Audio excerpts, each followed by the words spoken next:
we weren't born trashing ourselves. Like I think a lot about Right. like a baby, that's learning to walk and they fall over and over and over Right. again and keep getting up and keep getting up. And if we put in an adult in that situation, I'd have Right. about 3 falls and be like, I think I'll just lay here on the floor. Like my voice would kick in.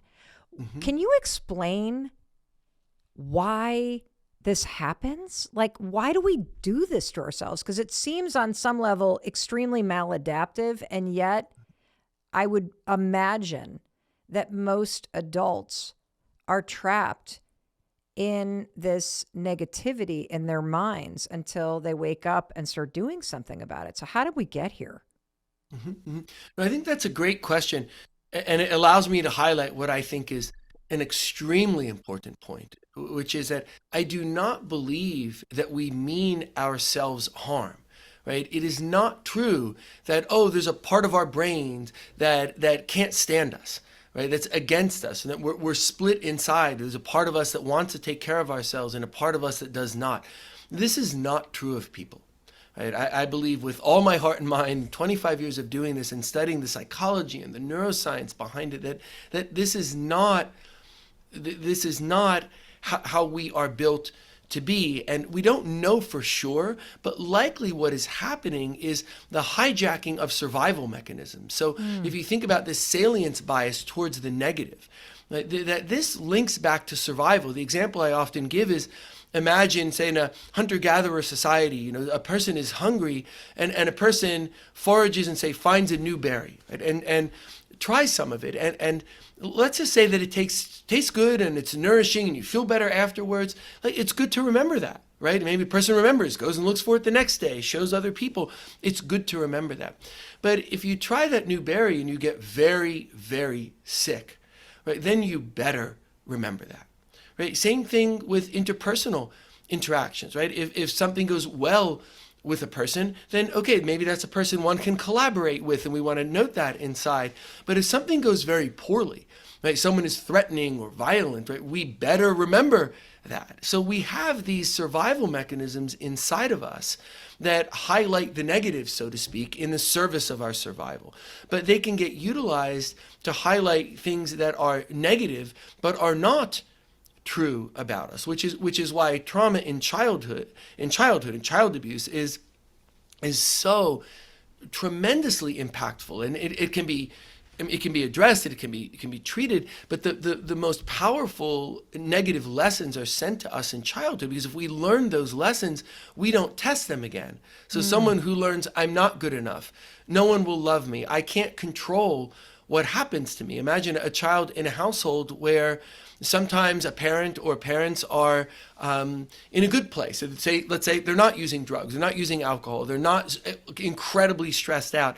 And then if the child does something good, the child gets rewarded, or gets a positive word, and if something negative happens, the parents remonstrate. Okay, that's okay. But when things aren't going well, it doesn't matter then what the child does. So the child does something good, brings home something good from school, and may get yelled at or insulted or hit, and then the child learns, I can't control any of this. Right? And then the child ultimately takes in, I am bad, or I am Yes. not good enough. These are lessons that we can get in adulthood, and they can be very impactful, but they are so powerful when we learn them in childhood, and we don't go back and look at that. Right? The one thing the computers have on our brains are far more powerful than any computer. But the one thing the computers have on our brains is that they'll reboot and they'll say, oh, is there new information? Is there new software? Let's integrate this, let's integrate that. But we don't do this. We don't say, hey, here I am, a competent adult, and I've been able to support myself, and I've been able to live a decent life and to get myself by and be an upstanding person in the world, and maybe I can do better for myself. Maybe that lesson that I learned that said I am not good enough and I will never have whatever, maybe that's wrong. Right? We don't automatically do that. I mean, it's not that we never do it, but on balance, it stays with us as a given. Right? And here's where I talk about my math minor, that learning math was so helpful because you get these problems and they have givens, right? X is 3, right? And then if you can't solve the problem, maybe you want to go back, right? I learned if I can't solve the problem, oh, no, X was 5. I wrote down 3. That's why I can't solve the problem. But in general, we don't do that. We don't automatically go back and look at the givens, but we can do that if we learn, oh, they're really important.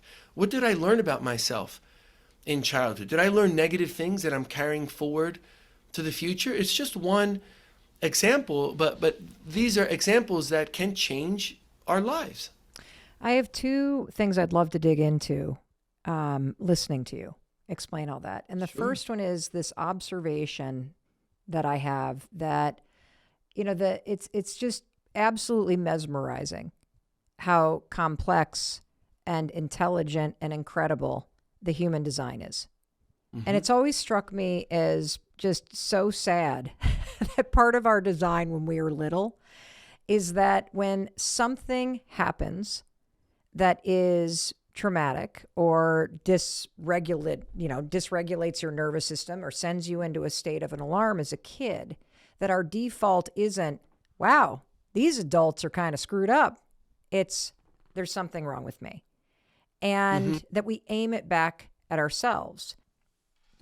Children are trying to understand, right? Especially at the stage of life where there's so many connections forming and the child is growing and learning about the world around them, that the child is trying to understand, but without the benefit of abstract thought and of life experience. So if you or I enters a room of new people, and let's just say there's 5 or 6 new people, and they're treating us poorly, right? Or there seems to be a randomness to emotion, right? Then we can look at that through the lens of abstract thought of like, whoa, I just came in and didn't say or do anything, and why are people being so negative, or why are they all over the map with their emotions? Like, we can attribute outside of us because we have the ability to do that. There's a brain function involved in abstract thought that's a complicated one, and there's life experience too to understand that people can act like this, right? Yeah. We combine our life experience and our capacity for abstract thought. But in children, they're trying to make sense of things without those capabilities. So then the idea is it must be me, because there's not the thought, oh, people can have issues of their own that can impact how they're responding. So in one sense, they're responding to me, but they're not really responding to me. They're responding to what's inside of their head. So if I say, Mom or Dad, can I have something to drink? And the person says, just go in the other room, or just yells at me that's, I didn't really do anything wrong. That person, my mom or my dad, was in a bad place, right? They can't do that. So the attribution is to self, which is why the lessons that we learn in childhood can be so difficult into the future, because we don't have the capacity for the abstract thought. We don't have the life experience, so we attribute the negative things around us to ourselves. And this is where there was an English physician named Winnicott who wrote about the idea of raising children is so that the child can feel good enough, right? And this wasn't an idea of limp over the line. That's not what good enough meant. Good enough means solidly good enough, that I'm good enough to face what there is for me to face. If that's something negative, I can get myself through negative things. And also, I can get myself to better places. Right? I can find better for myself. If I get knocked down, I can get back up again. Right? These are the lessons that we want. And if we can get through childhood, and we can, if we didn't get through childhood, so feeling good enough, and there's aspects of not good enough we carry along in all of us, then we can go back and look at that, and we can change that later in life. But that would be the ultimate idea, that when we're raising children, they come through childhood feeling, look, I'm good enough, right? I can bring myself to bear regarding whatever it is in front of me to face or to strive for. And of course, every single parent listening, including myself, just leaned into this microphone to go, Dr. Conti, how the hell do we do that? Because I feel like every other day I am doing something that I didn't mean to do, that is going to screw them up and send them to therapy. And not that therapy is a bad thing. Love therapy. Kids love therapy. But it just seems like a minefield to navigate. And I was curious, as you were talking, is there an age range when that skill of being able to have abstract thought or processing, I can't remember what you said, starts to develop in someone? It comes along across time in childhood development. So there's no one stage where, oh, that comes Mm. online, but it starts off in very kind of minor ways and then grows with the ability for sort of full abstract thinking. And if I could say something to what you had said about parents and leaning Please. in, right, because we want to be the best parents that we can be, is the first step there starts with ourselves. And that's often what people don't want to look at. They want to look at, oh, how can I talk to my child differently, instead of really zooming out to start with and say, look, am I taking care of myself? Because if I'm too stressed, if I'm tired, if I'm hungry, if I'm just stretched thin, then we don't have the time and attention to nurture those around us. So it really starts with our self-care and whether we can bring our best selves to our parenting, and then the choice of how we're interacting with the child, and also to be honest. If we make a mistake, to say it, right? Or if we say something that we wish we hadn't, or we snapped a little bit. Again, I'm not talking about bad parenting here. Like, these are things good parents do, right?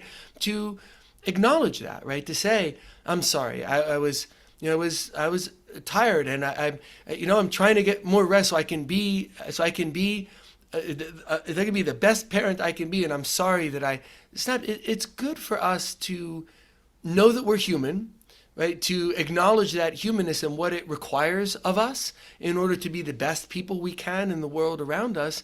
And then also to think about our communication choices and how honest we're being, as opposed to feeling ashamed that we snapped at our kid and then we look the other way instead of acknowledging it and saying, I'm sorry, if that makes sense. It makes perfect sense. And it also applies to every relationship you have, Yes. your friendships, your romantic partnerships, your family, all of it. Because if you can't regulate your own emotions, or you're not aware of how your subconscious mind and this repetition that you're talking about of this story you keep telling yourself at yourself, if you're not aware of that and what's trying to come to the surface, you're going to bring all that into every single interaction you have with any other human being. And so you're right. It Right. does start with you. I think some of us are so used to hearing that negative voice that we Mhm. don't realize that we could get to a point where we could think something different.